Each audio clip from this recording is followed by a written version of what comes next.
Ky kavanos ka 37.000 euro brenda, sepse ky është pistili i lules së shafranit, lules më të shtrenjtë në botë me vlera kurative dhe ne me orizin Oma Basmat do përgatisim recetën më të shëndetshme.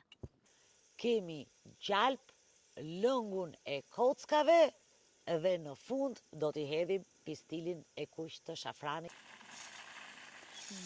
Basmati është një oriz shumë i mirë, sidomos Oma, i cili rris një kokër e platë, nuk qullet.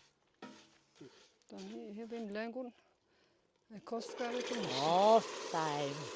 Një oriz, 2 ujë. Ky është momenti kulminant. Sepse është si florirë, mjaftojnë disa fije për t'ja hedhur orizit, në ato shijen e jashtëzakonshme, ngjyrën, aromën, mbi të gjitha, shafrani shëron shumë sëmundje. Alma, këtë pilaf nuk e ke ngrënë asnjëherë. Shikoni çfarë ngjyre ka marrë dhe shikoni si ka dalë orizi. Basmati që nga fantastik. E ke lënë dhe pak al dente. Tu bëj mirë. Dhe u shkof mbar sezoni i shafranit. Mbar dhe juve, unë lufshin këmbët.